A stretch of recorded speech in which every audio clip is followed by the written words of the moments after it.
Okay, I can see a lot of people joining. All right, I think we should just start now. Yeah, so I'll start by introducing myself. Okay, my name is Khadija, and I'll be moderating your event for today. This event is brought to you by GDS University of Unilorin in partnership with I4G.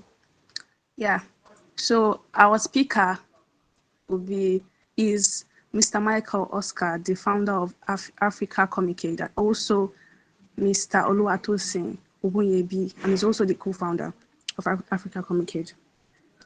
The topic is the metaverse, facts versus fiction. So I would leave the mic to Mr. Michael to kick the program off. Hi, Mr. Michael. Hello, can you hear me? Yes, I can. Clearly, we can. Okay, and you can see me, right? I hope so.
Okay, can you hear me?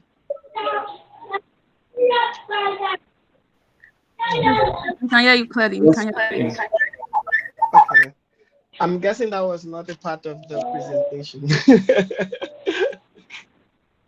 Oh, was it?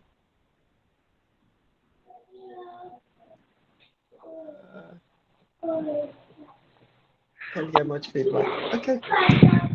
Anyways, good afternoon, everyone. It's a pleasure to be here with you all. My name is Oscar Michael, and I'm here with my co-founder, Tosin. Tosin, can you signify your here, please? Yeah, sure. Hi, everyone. Good to be Yeah. here. Super.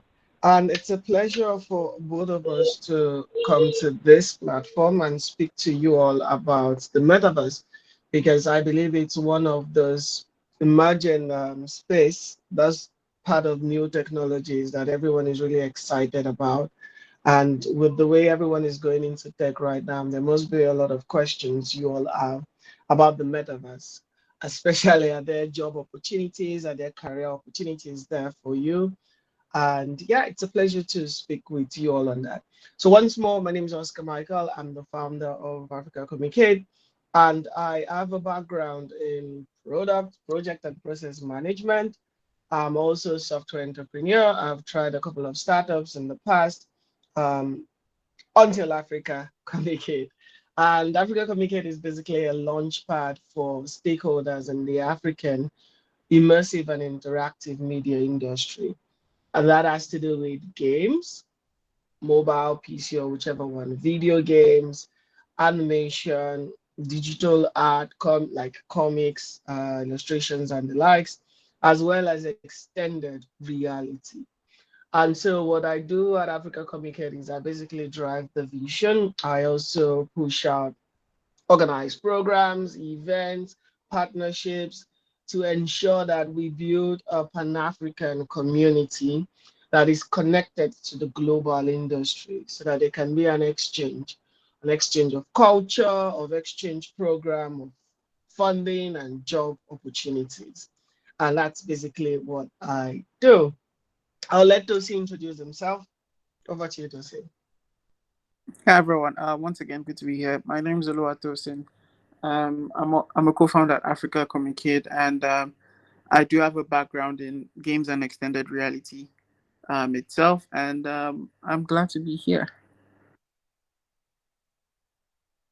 I think a good fun fact would be Tosin's from University of Ilorin. Is that right? Absolutely right.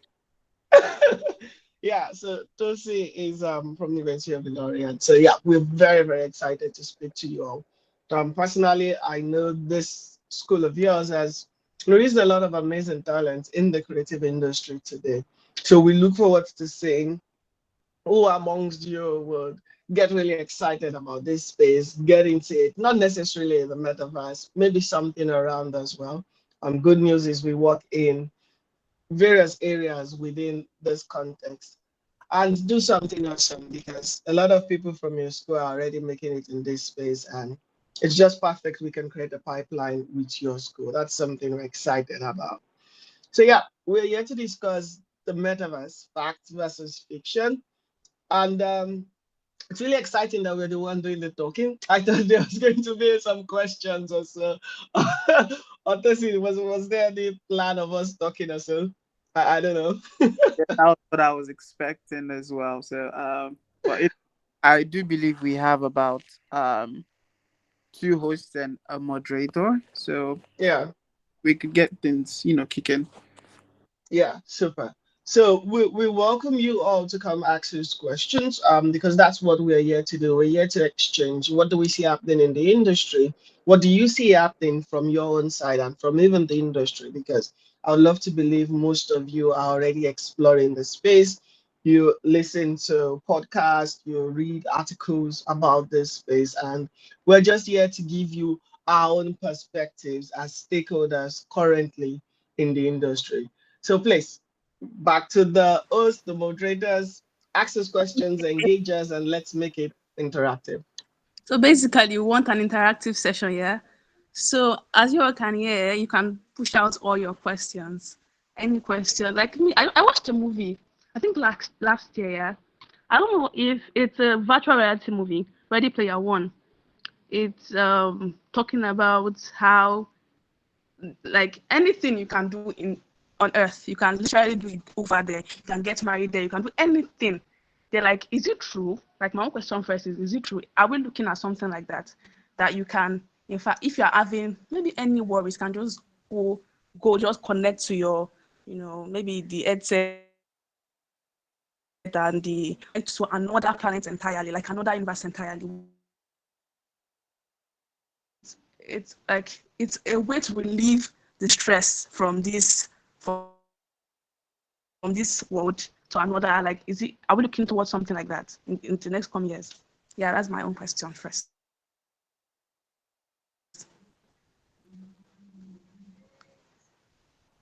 Can you hear me? Yeah. Yes, we can. I guess Tosi was just waiting for me to talk. No, over to you, Tosi.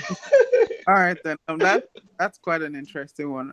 The movie Ready Player One was one of the movies that really got me excited about AR and VR at first as well. And putting it that way is a bit unrealistic that you're able to do everything you can do in the real world in the metaverse. But generally, what I would say is all the things we can do online nowadays are things that we could replicate doing in the metaverse, but in a much more immersive manner.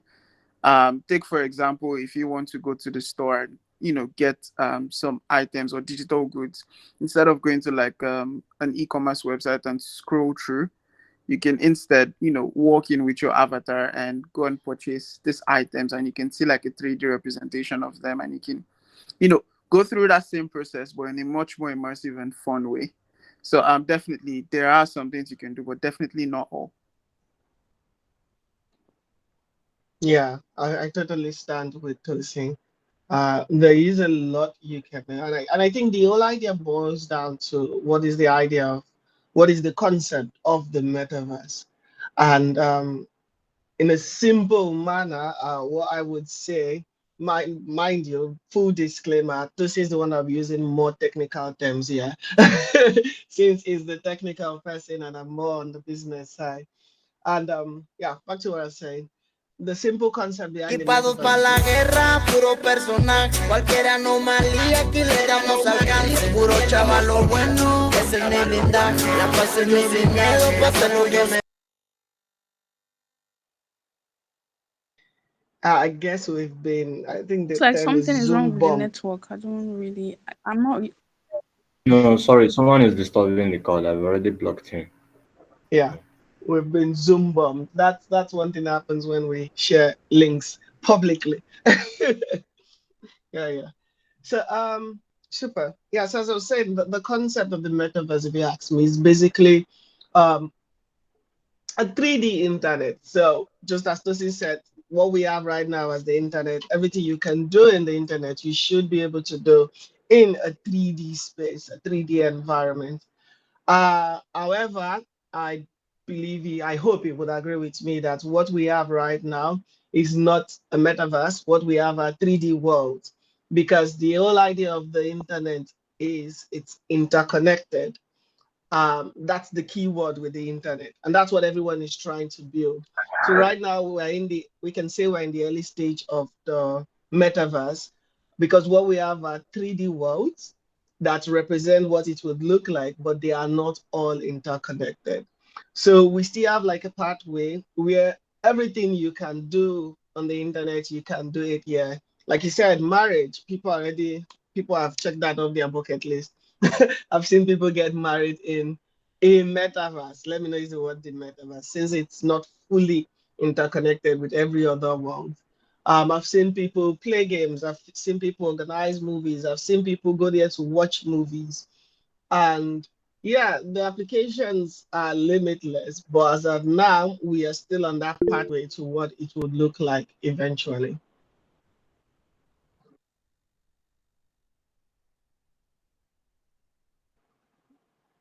Yes, please. Anyone? Does that answer your question, Khadija? Yes.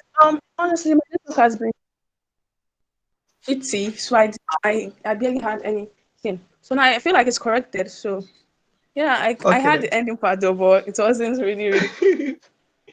Yeah, yeah. So basically, what we have right now, I wouldn't call it the metaverse. I would call it metaverses, or small 3D worlds. We have 3D worlds, 3D Really environments that people can interact. Yeah, but until it is interconnected, like the way the internet is, and that's when we would have an actual metaverse. And all those things you made mention of are possibilities. Most of them have already been done. We're just in the pathway to ensuring everything can be done fully.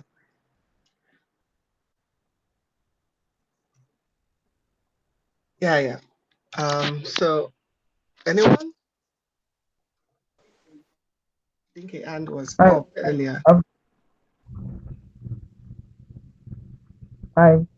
Can I go? Yes, yes, please. listen Okay, at all. okay. So, I'll go like this.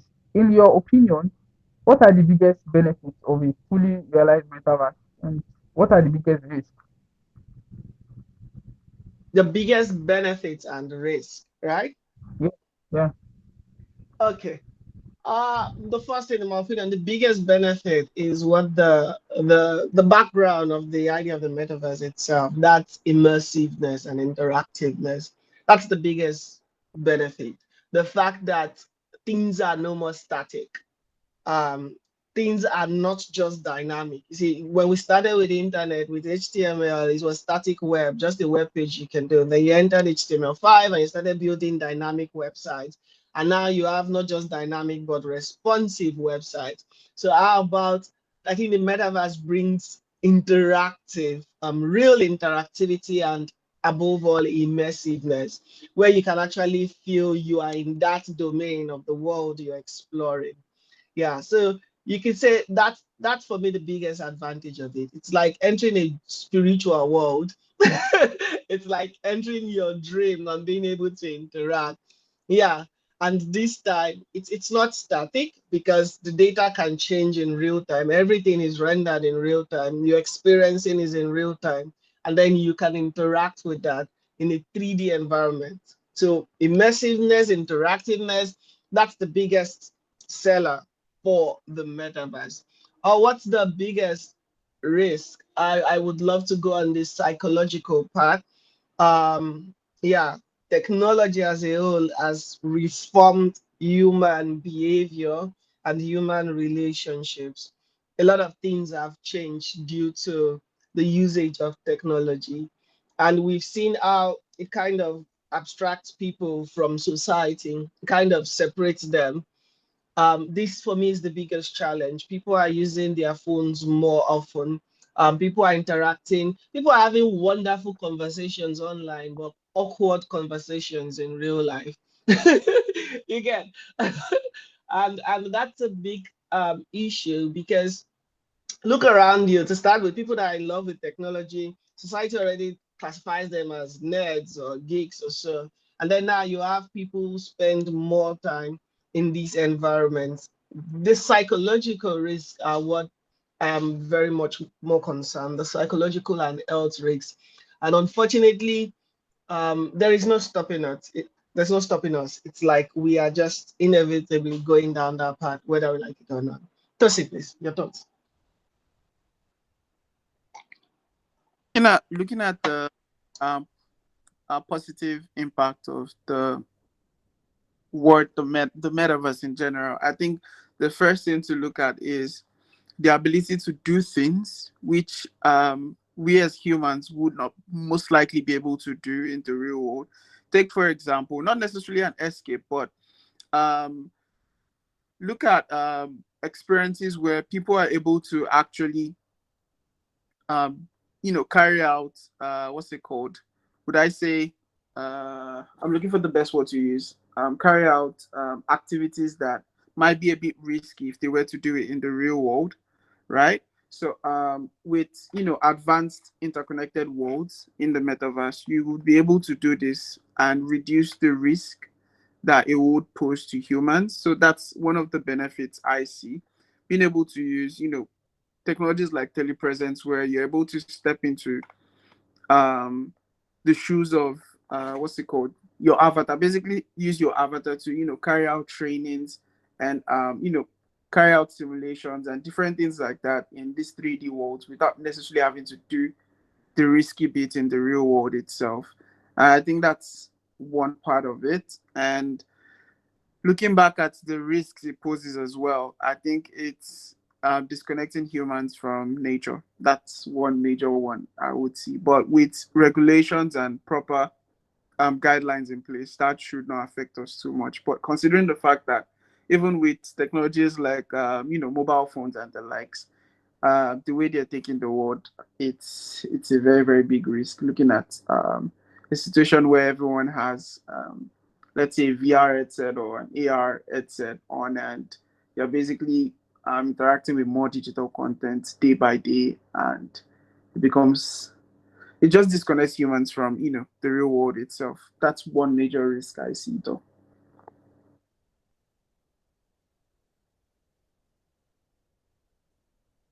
Okay, thank you.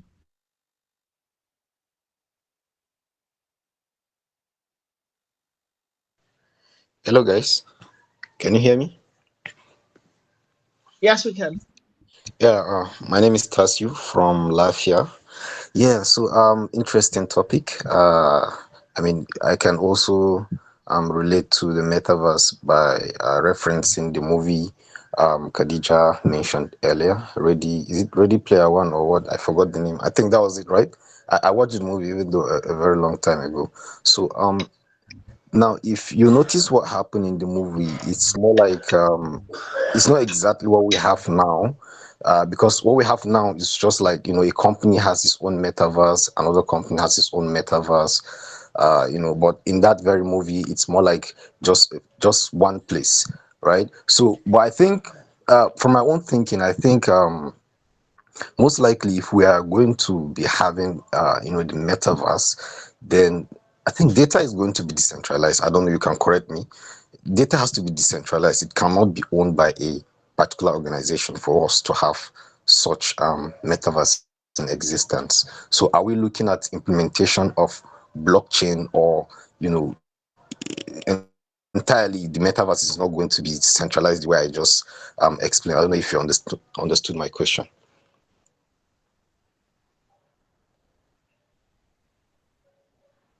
An interesting one. And quite technical as well. Yeah, I think I got your question. You're speaking of decentralization of data with respect to the metaverse. And yeah, how do I feel about that? I don't really know. The first thing is I'll start with a personal perspective. I think the whole idea of decentralization is more like a fox, more like a lie. Someone would always have access. um, Control is a huge part of civilization. In a society where there is no form of control, there's bound to be chaos.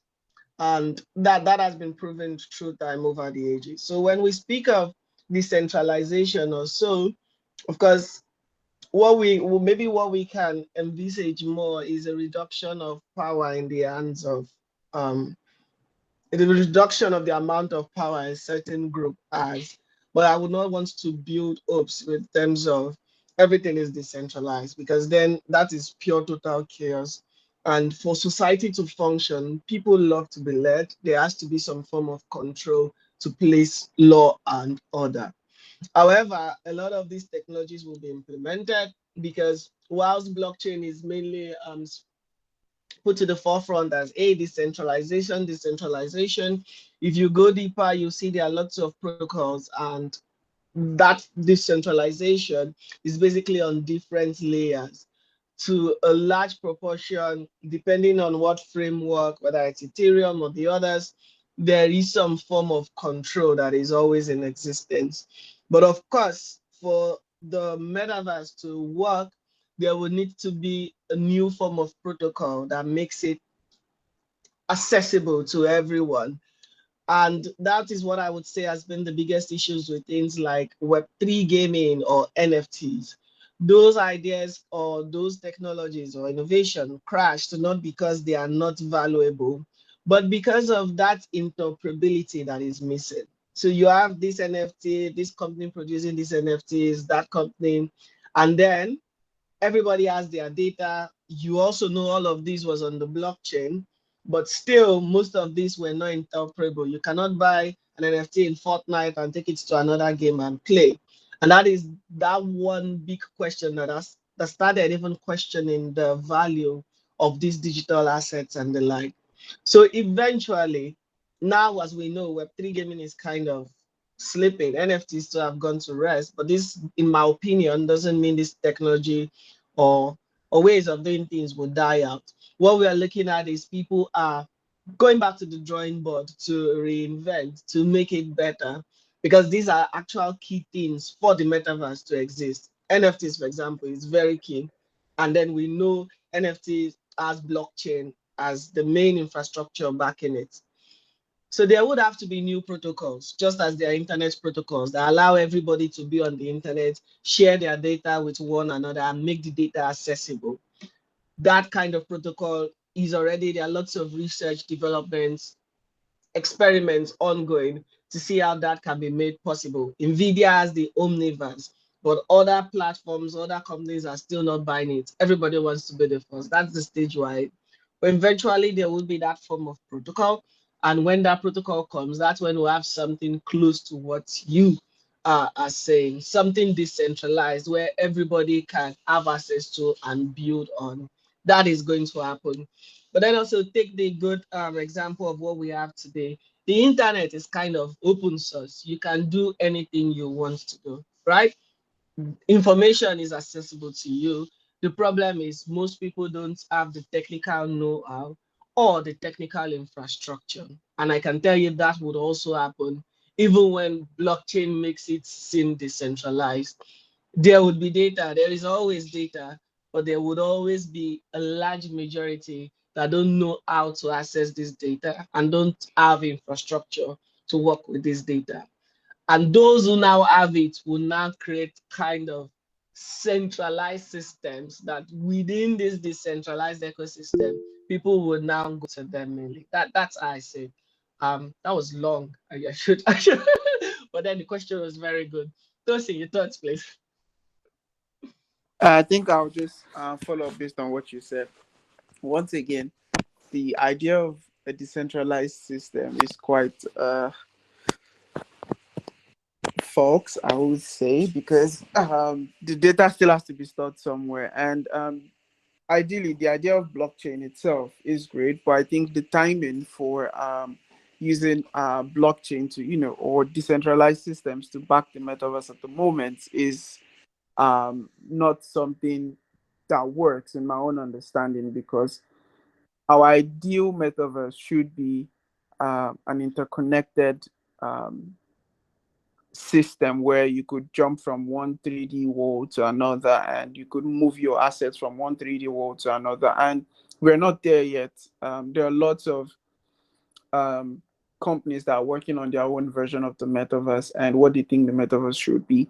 And this boils back to the earlier age where we saw the adoption of the internet itself, where there were different people doing different things, but until they had like protocols that made it easier to access different websites, things were not quite straightforward. And I think that's something we need as well to move ahead with the idea of the metaverse, is to have the protocols in place that would ensure that everyone kind of follows the same guidelines. And when you want to go to a website right now, you have domain names that you can easily use to access these websites easy and all.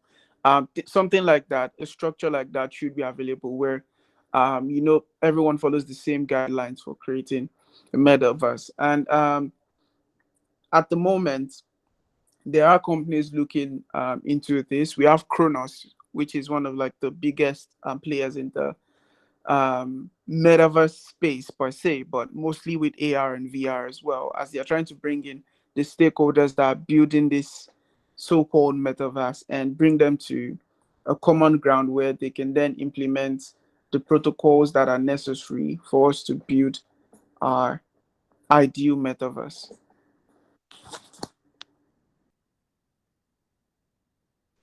Okay, thank you very much, sir. Okay.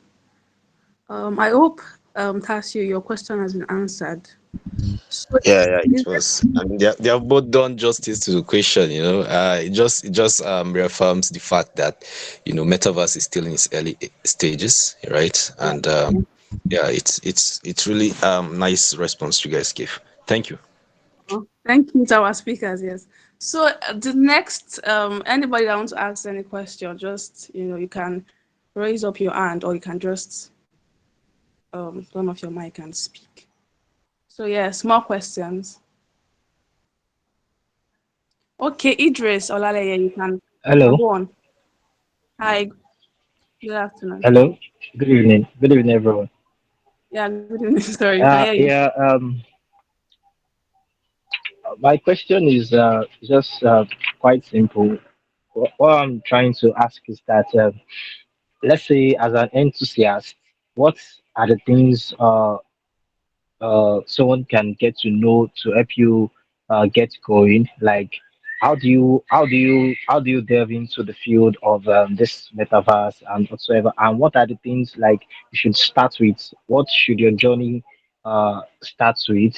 And I, I want to know the functionality when it comes to our real world. Fine, you said the metaverse is like a 3D world where we get to do a lot of things, stuff like that. But what is the advantage of it in our own reality, like our own real life, in the real life?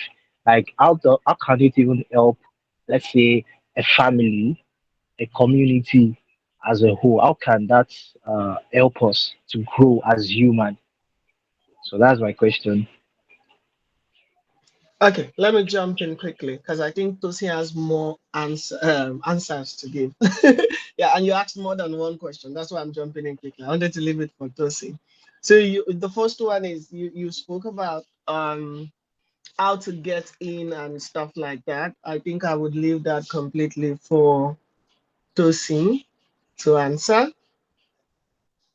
I'll leave that completely for Tosin. The technical part of getting into the space and what you need to know and stuff like that. So what I would be thinking is the value, because that also points into what I wanted to say before I give it to Tosin. So yeah, so the first thing is, before getting into this space, one key thing I want to sorry, I think I need a water. Yeah. So first thing I want to say is, before getting into this space, this whole entire metaverse space and all, the first thing I want you to do as an enthusiast is research the market yourself. The same way people say the games industry is bigger than the movie and music industry together. They made $590 million in Africa. It's worth $800 billion. Bruh, sis, take your time and research the industry yourself to know how valuable, how viable, how sustainable the industry is. What I can tell you right now that I see in the immersive and interactive media industry across Africa, be it games or XR or so, is people, yes, we have success stories. We have game developers that are building games from within Africa and making money. We have game developers that are working for foreign studios and making money. And these are the two main pathways. But I can tell you, for both pathways, the pipeline is not easy. And you need to be determined, you need to be dedicated, you need to ensure this is a journey you can follow through. The end result is great, it's dope. You'll be working in an industry that is not saturated, but it's very difficult. When you look at the XR industry, which is what you asked for mainly, what I can tell you is a lot of XR developers are revolving around the XR space in Africa, mainly revolves around education and exhibition. And when I say exhibition, mainly cultural exhibitions. And this is not something that is very, very valuable or viable as a business. It's just viable as maybe a non-profit or a training center or something like that. So you go for events, you map, maybe you go to Ile-Ife, map Modakeke, put it on a digital space and go and showcase, and everybody clap for you and you get some grant money or so. Not as a business. But some people are beginning to take it as a business. Some people are beginning to build softwares like Swift XR. That's a company, instead of saying I'm an XR developer, they build a platform for XR development and then they can make money. And I think this is something very key that we all need to be looking at. If you're into an industry, how viable is it? So that you don't go and start competing with other people for grants and hands out or stuff like that. So look into that yourself. My own perspective is the industry is still very young, but thank the Lord we're in a digital technology has taken over right now. You could explore Asia and see what is happening in their XR industry. You'll be wowed. And because of the way the world is now, you can start learning and move to Japan or Korea. I think that is where XR is actually being used in day-to-day life. But in Africa, it's still young, circulating education and exhibition. But there's so much more that can be done with it, but we're still in the early stage. Yeah, and I think that also answers the value. So if you look at markets like Asia and the likes, XR is implemented in day-to-day life, in construction, in engineering, in education for schools. I mean, government has invested to get VR headsets and the likes for universities, for school, and you can actually do stuff like that.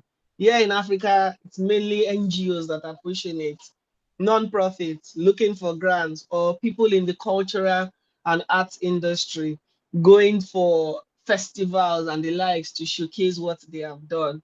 That's what we still have here. In Africa, it's a nice to have. Outside Africa, it's a growing business industry.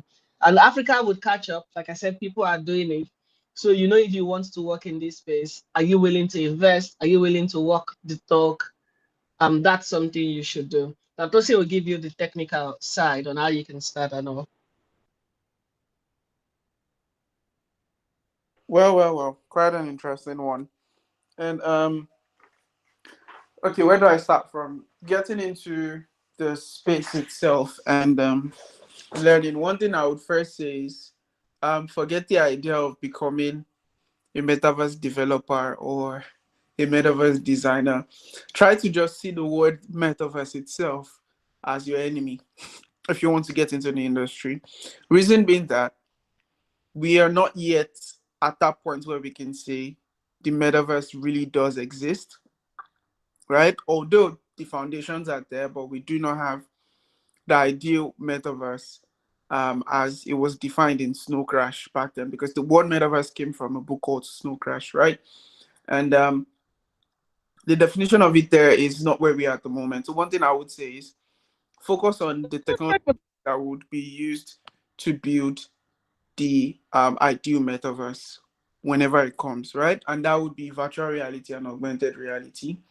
And there's still other industries that you can look at, but I will talk from my own technical point of view because you can look into blockchain development as well. There are people that work on gaming for the blockchain and game development for the blockchain as well. So there is AR, VR, there is game development in there. There's so many more industries that come together to form the development for what you might call the metaverse. But what I will talk about is AR and VR. And to get started with augmented reality and virtual reality, just like Oscar said, I would say you research the industry a bit and try to understand what exactly is going on there. But we will try to signpost you as well. First things first, in Africa at the moment, just like Oscar said, it's not a must have because we are currently going through the learning stage when it comes to virtual reality and augmented reality, to be honest. That's why quite a lot of us in the VR and AR space are working in education to ensure that we're able to get more virtual reality and augmented reality developers into the space because there's so little that few people can do. Right. So definitely I have a resource on my Twitter page that can help you get started with learning these technologies as well. And I would share that here once I'm done.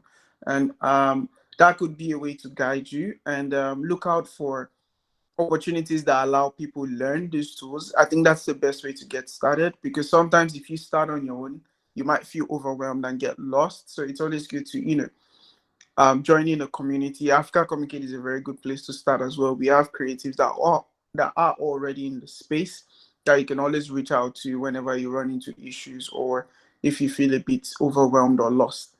Right. So that's the first place to start. And at the moment, off the top of my head, um, most of the VR AR developers that are from Africa or that are from Nigeria per se, that are actively building AR VR projects work for companies outside the continent. Very few of them work for companies within the continent. And that's just because there's like really really little um, to work with within the continent at the moment, right? But irrespective of that, one thing I would say is build up on your skills, and if you have the skills, you'll be able to work for companies outside the continent as well. And the very first place to start, which I always like to tell people, is Unity. And reason being that Unity powers over 60% of the virtual reality and augmented reality applications in the world today. So why not just start from there, and from Unity you can develop for augmented reality and virtual reality. And as a side mission, you can even try out games as well, right? And you can even get creative and go into animations with that as well. But either ways, that's a very good place to start with your development, and it does use a programming language called C Sharp. But one thing I want you to know is with virtual reality and augmented reality, you don't necessarily have to be a developer. You can be a designer as well. You can be a technical artist. So there are different roles that fit into it. You don't necessarily have to be the guy that knows how to code everything, right? And that's just a good way to get started. And I think the learning curve is not that steep for Unity as compared to other tools available out there. And I would say look out for opportunities as well, because over the year, each year there are opportunities for, learning and being part of, programs that would help boost your AR, VR, or begin your AR, VR journey per se. And yeah, that's a good place to start, I would say. And once again, be in contact with people that are within the industry. That would really help you to get an understanding of where everything is going. Because recently there's been quite a drop in the augmented reality and virtual reality space. A few months ago, more like a few weeks ago, the entire mixed reality toolkit team at Microsoft was laid off.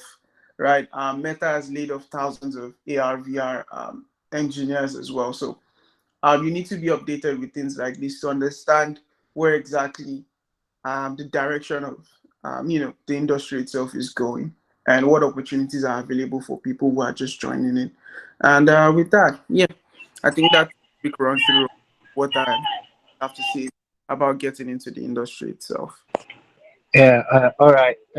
Thank you very much. So uh, I'm particular about the joining the community, meeting people that are in the industry. You said you're going to drop some direct some directory and some resources that can help. Please don't forget to do that. So I would like to ask, even if as a newbie, what are kind of gadgets you should have available that like the standard, what can get you going in your learning process, the kind of gadgets you should have, like the basic. Speaking of gadgets, that's an interesting question, honestly. But one thing I would say is you must have a decent PC. Either ways, because as compared to things like web development, you do need quite an okay PC to get started with either augmented reality or virtual reality development. And especially with virtual reality development, there comes the need to also have a virtual reality headset, if not more, because there's so many options out there on the market. The Oculus Quest 2 is always a good place to start. But definitely, at first, that might seem like a whole lot for investment. So there are ways to, kind of like simulate this. Might not give the best experience, but it's enough to get you started. And as things get better, you can then start, looking out for, ways to get access to these devices. And one thing we're starting to see as well is across different countries, there are labs that are opening up where you can go walk into and test out or make use of the VR devices that they have available in there. For example, in Lagos, we have like immersive 3D's virtual reality lab where you can walk into and make use of some of their devices there for development purposes within their lab. And that's something that can really help as well. So you can leverage on that. And one thing I would say is have a good PC. That's the very first place to start. And with that, you can start creating already.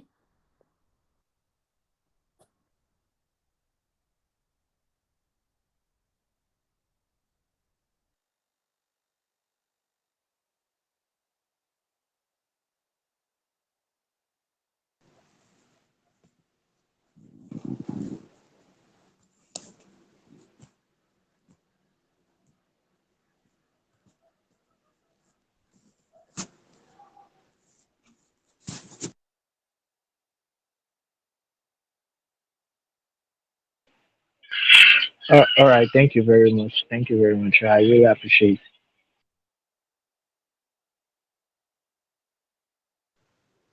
You're very welcome. Mr. Oluwatosin, are you there?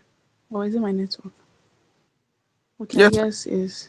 I'm here. So, okay, okay. Okay, thank you very much for that. Okay, Adamu, sorry, can you go on? Okay, sorry, he's trying to speak. Adamu, can you? It's like you are trying to ask a question. Can you go on with your question?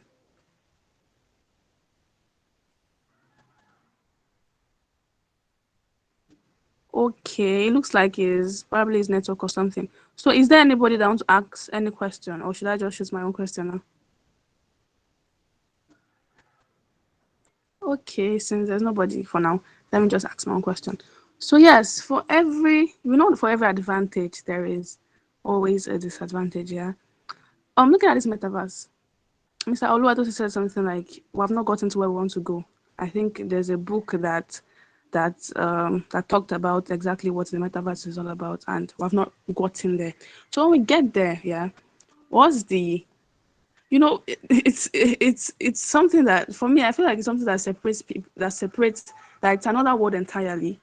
Won't people be distracted? Like, won't people be, it can never be the same when it's fully established. Like, the metaverse is fully established, it can never be the same as the world where it was not there. Like, people will definitely be distracted and be doing other things. Like, I mean, is there any like control system that actually, maybe if you have spent too much time, that can log you out or something like that? Is there anything like that? So that's my question.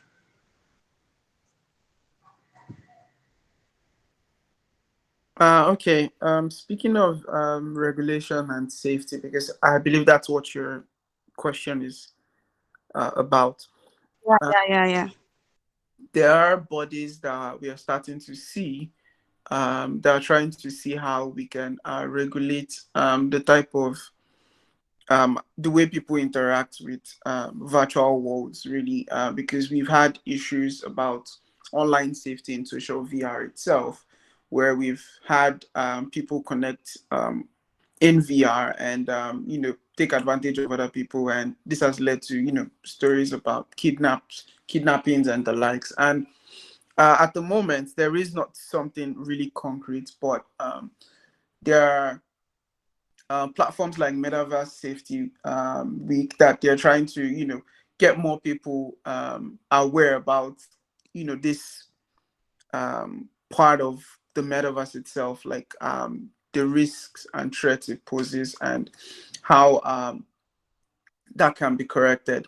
Recently, there was, I think, an adult entertainer that performs in the metaverse, and that person was trying to get into the US, and because of the actions in the metaverse, they were denied entry into the United States. So I believe as the adoption of virtual reality, the metaverse itself going on increases, there would be more and more regulations and policies to ensure that these things are checked, and um, people are regulated with things that they can do, or things that they cannot do as well in VR, AR, or the metaverse generally. Thank you very much. Yeah, thank you very much. So, questions. Bring up your questions, please. Let's make this space interesting.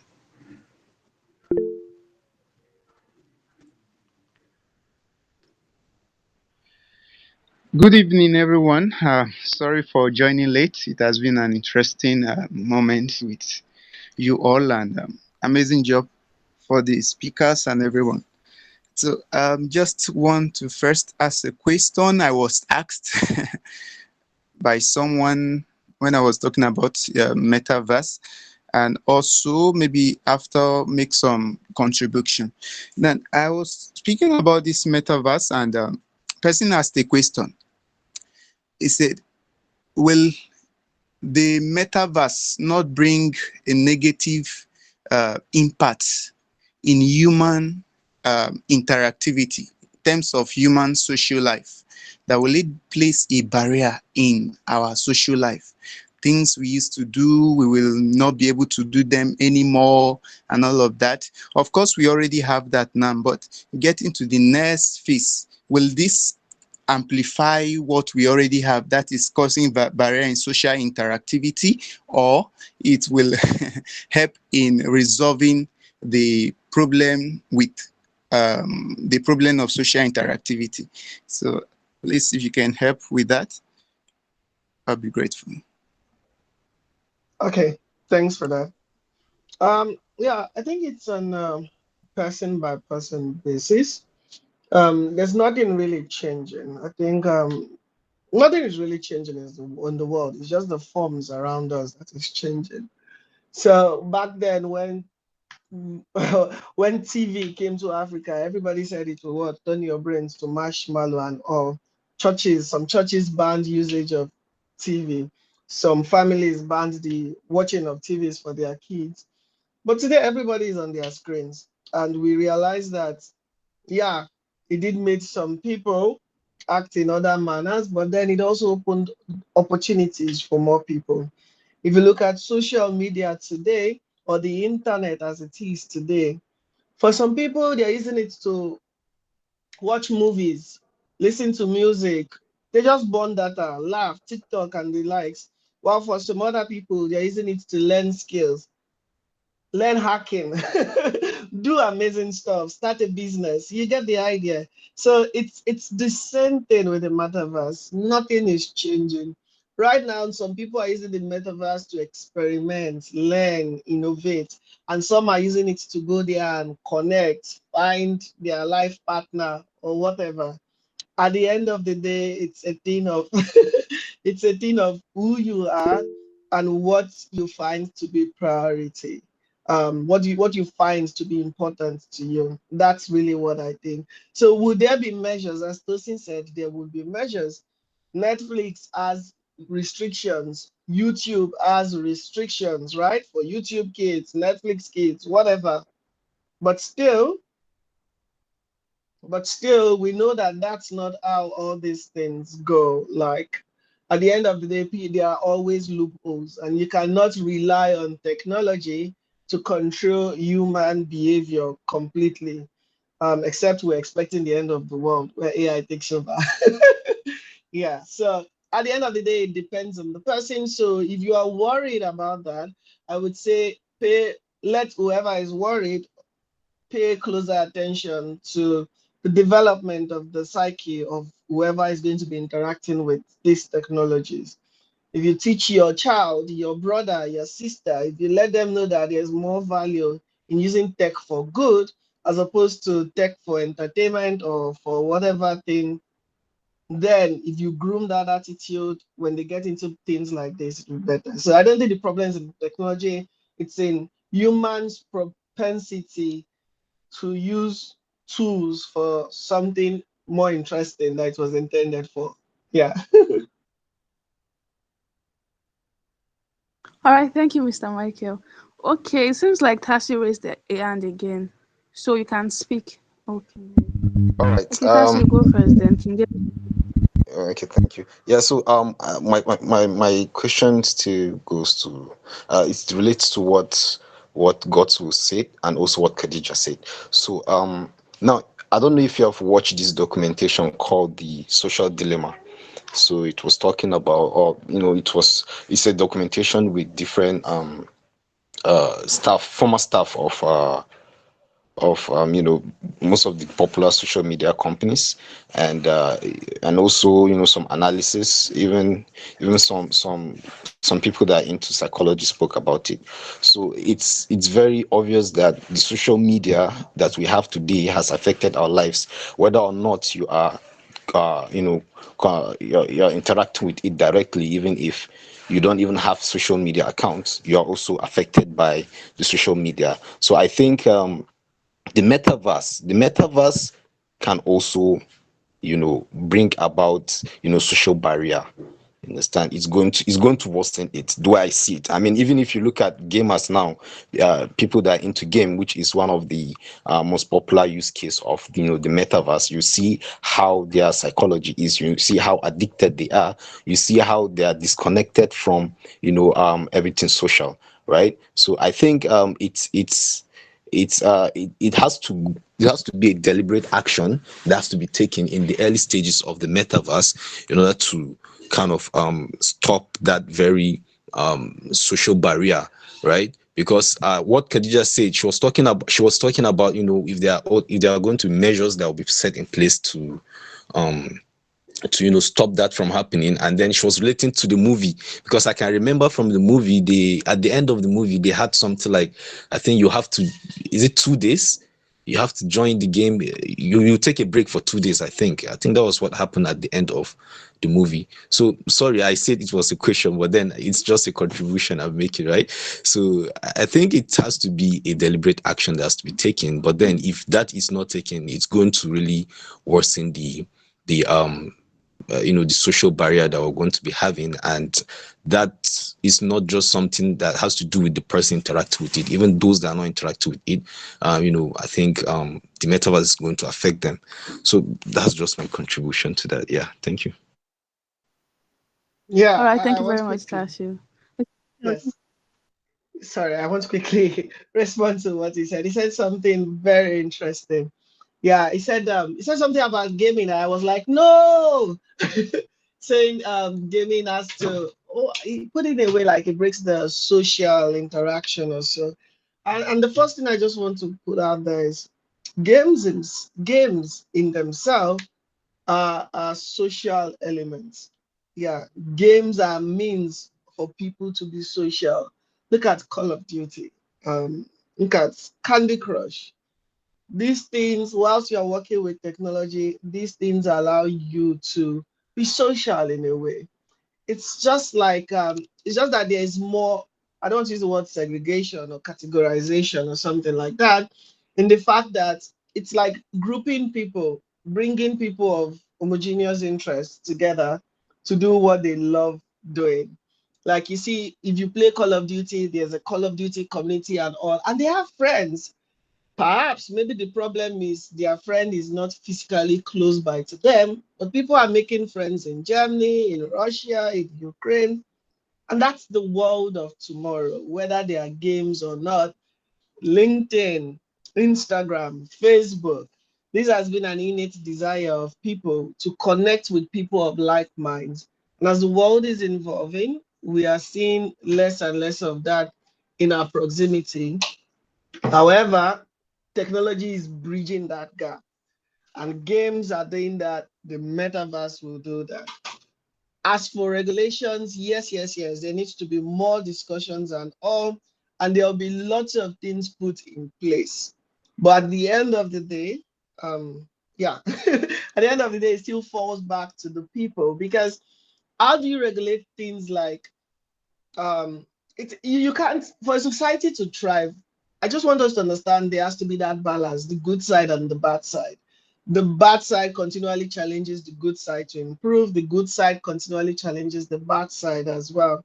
And that's how every society balances. But if we want something all good, it won't function that way. If you look at digital marketing, for example, the way they take our data and sell it, businesses love it, individuals don't like it, but there has to be a balance. And that's where a lot of stakeholders like yourself as creatives would come in to keep on surviving and make a living from that. I don't know if that, yeah. Yeah, that's very explicit. Thank you very much. Okay, King Davis, you can go on before after then God's will go. So yes, King Davis, you have been raising your hand. All right. Hi, good evening, everyone. Sorry, I really Good joined evening. late. Can you hear me, please?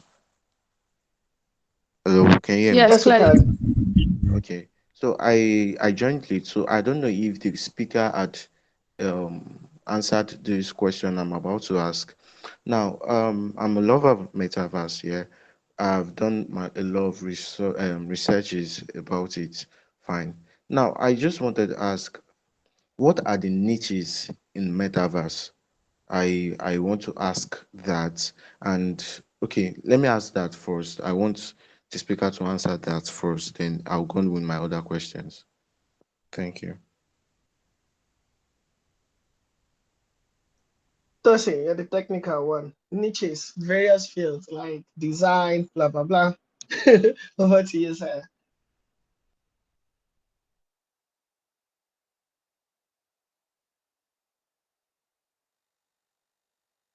Maybe he's having some internet issues. But yeah, Yeah, can you hear me, King? yeah, I can. Okay, Did you just super. So yeah, there are lots of fields within that industry. The first thing I just want you to know is you don't have to. Can you mute, please? There's some feedback from your end. Thank you.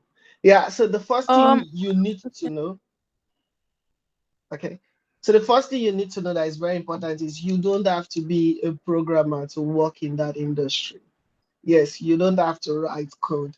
And that's one big problem the African creative industry is facing. Everybody is a creator. Everybody has their own project. Oh, let's collaborate. Oh, I have my own idea. I want to do this. I want to do that. Yeah. If you look out there, industries are made by people from different fields working in one sector. So In Africa, for example, how many people do you know are experts in game marketing? How many people do you know are experts in PR for games? We don't have those kind of people. But if you look at the games produced by people like who can I mention? Like Ubisoft. Just go through their career page. You see there's networking, you see there's communication, there's branding, there's design, there's PR. There are so many fields beyond programming. So I think that's the most important thing I need to tell you. Every other thing you need, you can really just Google and get. You see all the entire various fields. But the most important thing I think I should tell you is you don't have to be a programmer to work in that space.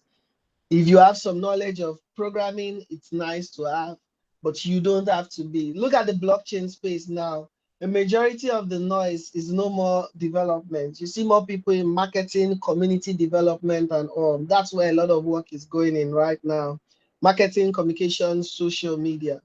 So it's very possible to enter this space without writing code. Please note that. Yeah. Every other, this just go to any XR company, open their career page, you'll see the fields, or do a research, you'll see there are lots of. You can even work in sound engineering and become a master on that. Spatial audio, out there are just kind of jobs, but because everybody is a developer, that's why you see one man is doing everything. He's coding, he's designing, he's doing, and that is totally wrong. And that is also why we are not growing. Okay, fine. I think I understand now. Okay, my second question is this. Oh, okay, I saw this movie like very like maybe I think last year, maybe early last year. Ready Player One. I think you should also have seen the movie. Now, so when I checked the movie, I was like, wow, I think it was related to the metaverse of a thing. Now, I my question now goes those, is he is metaverse, is it partially game or is game? You get my point? Like, okay, fine. I know. What Okay, is I a know. game?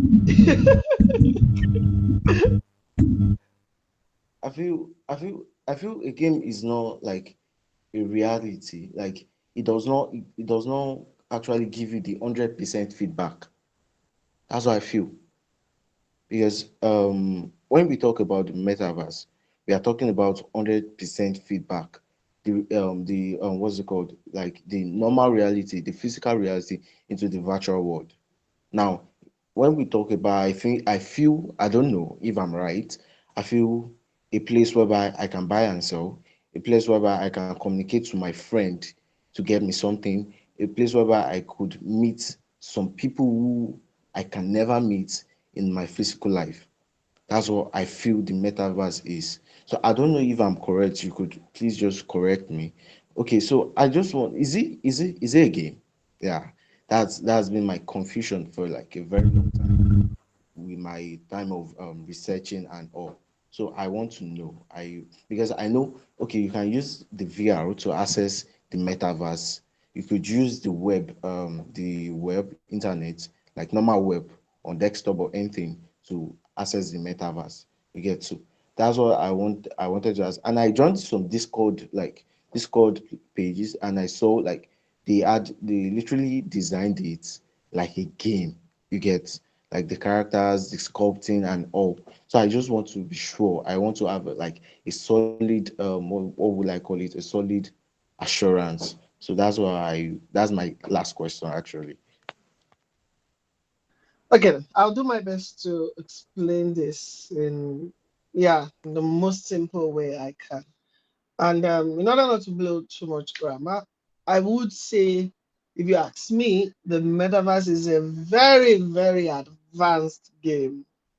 Yeah, and that's why I asked the question, what is a game? Because if it were a 2D game, I'm very sure you will not call it a metaverse. And so the basic idea there is a game is something that is fun and interactive. For example, Sway is a game. And you draw lines on the floor and you start jumping around. After round one is a game. You get it's interactive, which means two people can exchange information to one another. And I'm sure you will not call Sway a metaverse. Yeah. So the main problem then now is it's more like a very advanced 3D game. 3D, because what we are trying to do is create a digital representation of ourselves in that 3D environment. If you say like 2D games, when you are playing, there are games where you enter your name, which is like you're creating an instance for yourself in the environment. You enter your name and then you can have high score and you start competing on leaderboards. That's interactivity on a very wonderful level already. And when you play games like Call of Duty now, you have team members and all. That's interactivity as well. So the metaverse is a very advanced game because it allows people to have 3D representations of themselves in a 3D world, like a 3D game. Okay. Now, what makes it much more advanced? One, the level of interactivity. Two, the level of immersiveness. Three, the internet infrastructure on it, which is like everybody is connected on this 3D world. And when we started, we said, okay, what we have right now existing is not the metaverse. They are mini meta worlds, if we can call that. And that's why they are like mini games where you enter and you can just talk around, move around, you see the three environment. They're basically like games, yes. But the real metaverse where everybody is aiming for is everyone will be connected. So you don't have to jump from old space to another space or stuff like that. Everybody can just move in seamlessly from one place to another. So yeah, it's like a game. A game has provided like the framework of what they are building. 3D interactivity, just like a game, but now it's immersive and it's connected globally. Yeah, and that's why people are using game engines to build the metaverse. You get, because they allow you to build 3D worlds that you can interact with.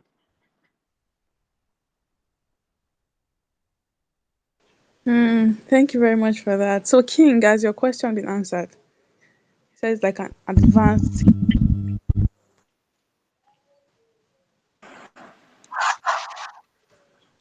So, I so network. All right. So the next person, Mr. Godwill, you can raise up your hand. Okay, thank you. First, I would like to contribute to what the speaker said. Just like he said, when you start asking whether it's a game, you will have to tell us what you understand by a game, what a game is. Because to be sincere, when you look at the metaverse, many people look at it as just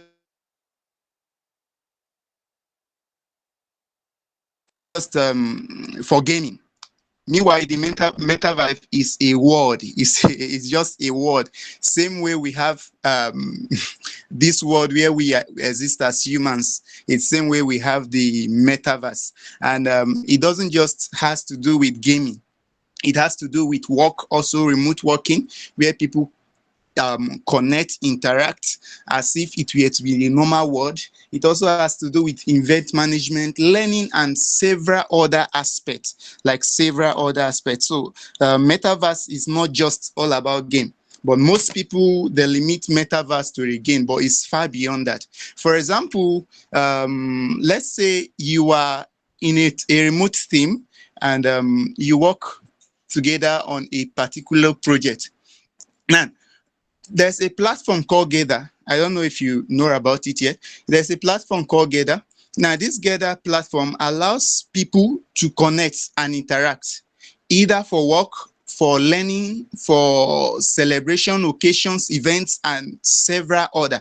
So this, what am I trying to say? This platform itself, it's also another part of the metaverse. Having your own representation. Now you say something like, that's for the person who has the question. You say something like, seeing it like meeting with totally different people. It's not so. In metaverse, you are still meeting with same people you know, because people you don't know you cannot connect. Even if you have to go to a game center to play game. You have to meet people there, you connect with them, and then you decide to play the game together. So it's not like a platform or a central place. It's not like an app where you just sign up, you okay, like Facebook or LinkedIn, where you just sign up and then you meet people from different parts of the world that you don't know.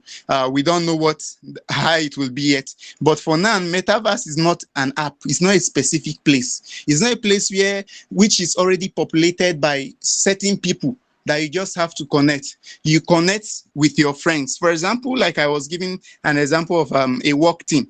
If you are in a project working together, you will have to connect together with your teammates. So when both of you interact, for example, he can come to your office. Like he can come to your office the same way you are seated at home, but he can come to your office. He can leave your office. You can go to the meeting room. You can do several things that you can do in real life. So that is the metaverse. That is the metaverse. So okay, just then the last point. I don't know if you got that. It's just an addition to what the speaker said. Then just to going back to what Khadija said earlier about her question, and then I asked my about social interactivity. The truth is that we cannot deny the fact that there are positive or advantages of this thing, and there as well the negative aspect. So, but for me, I think what the developers of Metaverse, I would say the developers of Metaverse. So what the developers of Metaverse, or the idea behind it, is not just to take away socialization from humans. It's not just to create a social barrier or to create a barrier in interaction with humans, but they are doing their possible best to minimize this thing. And that's why we still have platforms where we can be able to shake hands with someone. Like things you could do in real life, you can do it online. Just sitting at home, you can do that. You can shake hands with someone. You can embrace, you can walk, you can embrace someone. You can walk to the pool, you can drum, amazing things that real humans do. They are transferring these features into the metaverse. So this is that's why, like the speaker said, the metaverse is a very broad something. We are not there yet. Well, what we can do is just to talk by what we know, and we hope it will be very, very interesting. It will be very, very interesting. Sorry, you asked another question about things to take advantage of in order to be part of this metaverse. I think Tosin already made some points already earlier, but I think because you joined late, he talked about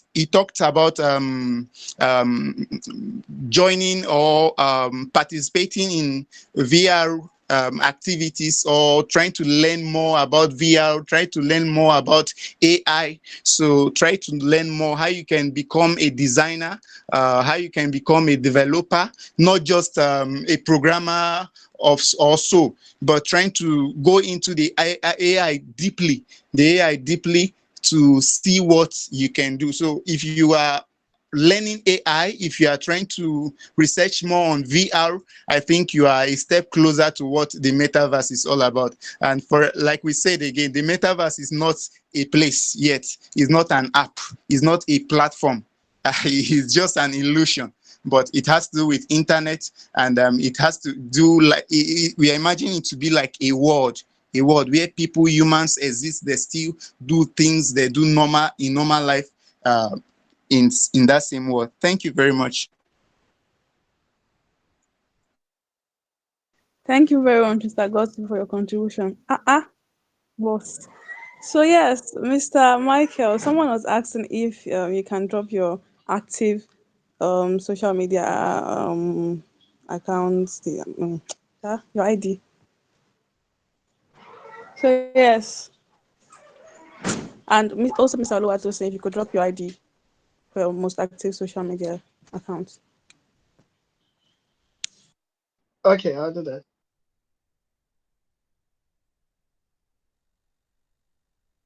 Just received some collected questions here, so I'll be reading it out one by one. We seem to have about 40 minutes left to answer those questions, so I'll be reading it out one by one. So the first one goes thus: Can you provide a brief overview of what the metaverse is and how it differs from virtual reality or other online environments? Should I read the question again? Yeah, I don't know. Tosi, are you here to take this? Yeah, I am here. Can you hear me clearly? Yes, we can. Okay, so that's quite an interesting question about asking what exactly is in virtual reality. Once again, like I think we've been saying since we started that the metaverse itself is not something that is fully actualized yet. But what we envision it to see is a world of interconnected virtual worlds that has interoperability, whereby you can jump in from one world to another. And virtual reality as a technology would be an enabler to the metaverse, meaning that it would not just be virtual reality that is the metaverse, right? So, virtual reality, augmented reality, and mixed realities are going to kind of be like the technologies that drive the adoption of the metaverse itself. So, think of the internet and how PCs and PCs and mobile really did advance the adoption of the internet as well. Before you would have to go to a cafe to get access to the internet, but these days just bringing out your phone out of your pocket, you can get access to the internet. So see VR as that enabler that allows you get access to the metaverse easily. Same thing with augmented reality and whichever tech and mixed reality. These technologies allow you to get access to ideal version of the metaverse when that time comes. Thank you very much, sir. Also have another question. Okay, let me read it out. Okay, in your opinion, what are the biggest benefits of a fully realized metaverse, and what are the biggest risks or drawbacks? The biggest benefits and the biggest risks. Yeah. I thought we answered that already, right? Exactly. I would say we've gone over that already. Okay. All right. All right. Okay. So, what do you see as the biggest technological hurdle that needs to be overcome in order to create the metaverse? That's an interesting one because they are quite to be honest. In creating the ideal version of what the metaverse is. But in terms of the technological hurdles, I would say um, form factor on the hardware devices, the hardware generally that we would use to access the so-called metaverse. Because at the moment, with augmented reality, it's highly accessible on mobile, and that would not fly if we're going to be, using AR to access the metaverse. And when it comes to AR, we are looking at wearables that you can easily integrate into, the normal human lifestyle. And with virtual reality, same thing as well. But with virtual reality headsets are really, really big at the moment, which means um, it's not something you can just put on your head and go outside and live your day-to-day life having it on. We do need a smaller form factor for these devices, and I believe that would help as well. But definitely software still has to get better, and a lot of regulations and what's it called, coming together of the major stakeholders in the industry to create the protocols that would be needed to advance the idea of the metaverse. But from the hardware part, the form factor, how portable and how mobile it is at the moment is something I believe would be a major order because it's it's something that is needed and it's quite difficult to achieve. But definitely, if we did have computers that filled like big rooms and now we have it in our pockets, it's definitely something.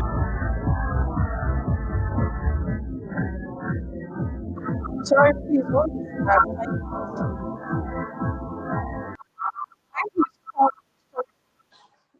Thank you, please, and turn off your mic. Thank you very much. So, Mr. Oluwatonse, can you go on? No, I was about rounding up already, so I just talked about the getting the device to be much more smaller, and that way easier to make use of this device access to metaverse at that point in time, or whenever we get, uh, which we all. Okay, thank you very much. We have questions in the comment section, so I will just read that out. Okay, from King Davis, he asks that what is the difference between the AR, VR, and the metaverse? I guess Okay, let I me. guess that question has been answered. Yeah, kind of. But just quickly, AR augmented reality.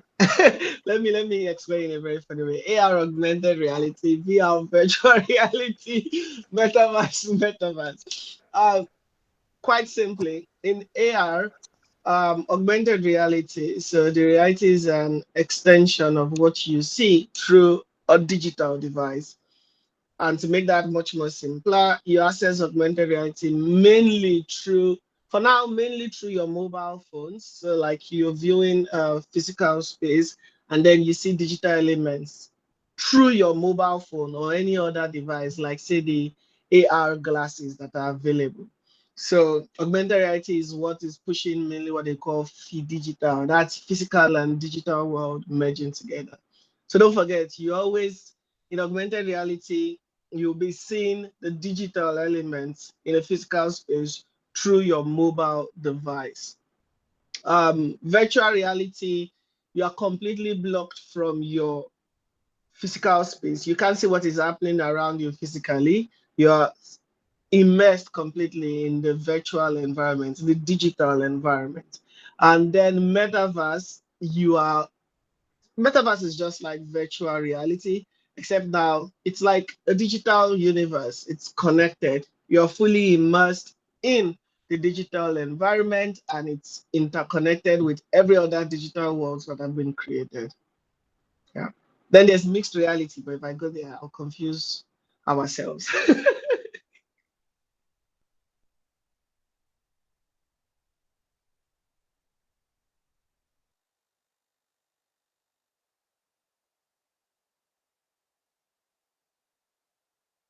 Back to you, Khadija.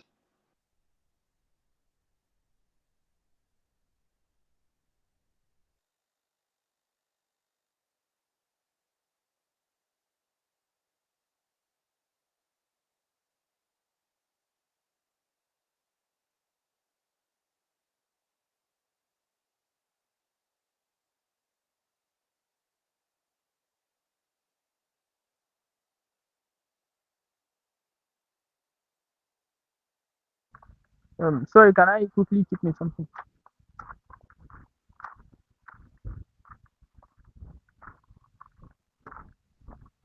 Hello. Yes, please. I think we've lost Khadija. Yes, Basically, please. I think the only movie that people watch that talk about this metaverse thing is Ready Player Me. How about people try out Free City or Free Guy? I don't know the exact name. Free guy. Yeah, Free Guy. Yeah. Okay, I'll type the title in the info message.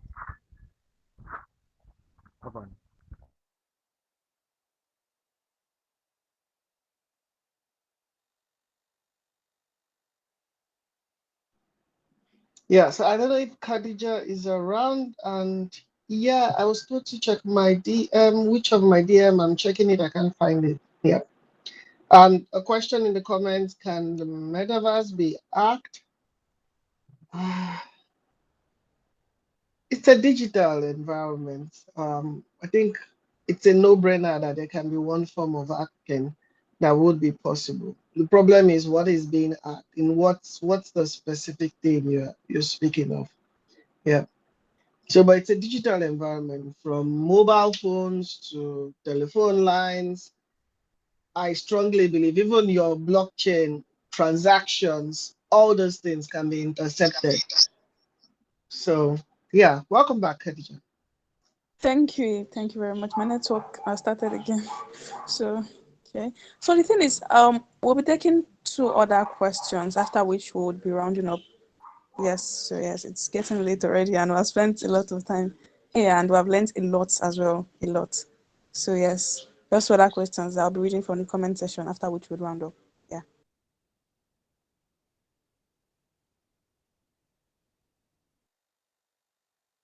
Okay, so please, what's the next question so we can?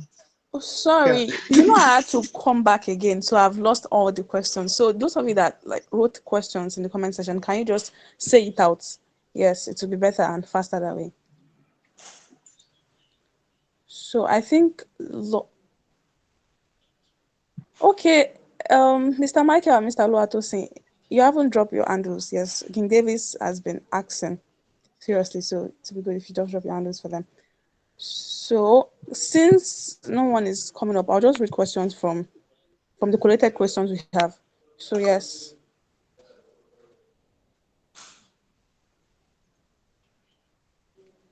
Okay, we have one more. Okay. How will the development of the metaverse impact existing industries such as gaming, social media, or e-commerce? So yeah, that's the question. How will it? Yes, That's impact or interesting. yes. It's already impacting everything. The Mm. main thing is right now we carry out all our transactions on the internet, and that's seen as Web 2.0, right? And some people have already moved on to Web 3.0. So let's take Web 3.0 for an example. Let's focus on there, where I believe the metaverse is circling around. The first impact is there'll be a migration. Like if you were doing things the normal way before, you would have to move on to these new platforms to do that. Just like if there's a new social media that pops up. Some people are using Brave browser right now. There are many new technologies, so there will be a migration. That's the first thing. The second thing is there'll be opportunities for development. Yeah, that's where creators come in and have lots of fun. There will be need for new services. You see, as Web3 came in, there's a need for new currency, need for new mobile apps. If you are in design, you know that UI UX design for Web2 applications is different from that for Web3 applications. And it's actually different from that from metaverse or virtual reality as well. UI UX interface design and the likes is completely different. So new opportunities, there'll be migration. These are no-brainers. So there'll be opportunities for you to do much more. But the key thing there is the migration. Migration would happen. Social media would be on the metaverse. Entertainment would be on the metaverse. Everything would be on the metaverse. And then the opportunity sets in for you to now create applications for the metaverse. Basic. I think those are the two main things because it's endless. Yeah, thank you very much. So Zainab, Babalola Zainab has been raising her hand, so you can speak now.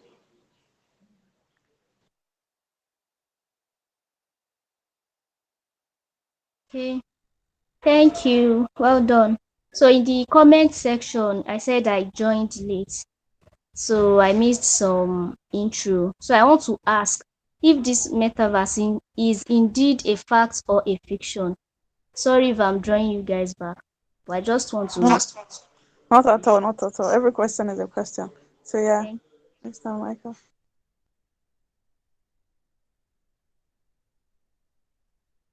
If the metaverse is indeed fact, is if it's indeed fact or fiction. Wow. Well, I strongly believe it's a funny question. I think it's not fiction. I believe it's already here. We have mini versions of it. We have MVPs of the metaverse. So it's definitely not fiction. It's fact, and we're on the way to it. It's like a promised land, and everybody's trying to build the conception of what that promised land would look like, of what that idea would look like. But we already have MVPs we are related with, so it's definitely not fiction. Um, yeah, it's fact.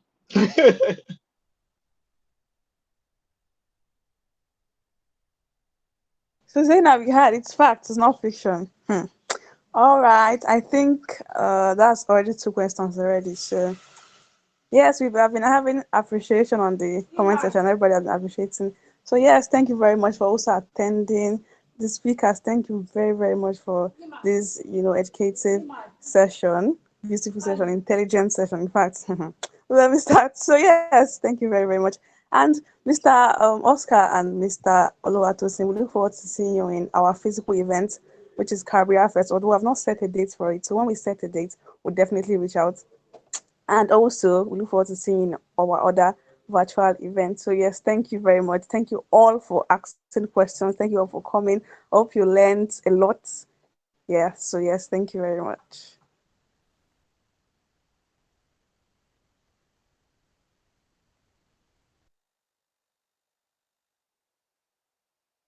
Hello, can you hear me? Yes, thank you. Yes. Thank you, everyone. Thank you. Thank you, everyone. Thank you all. Bye. Bye.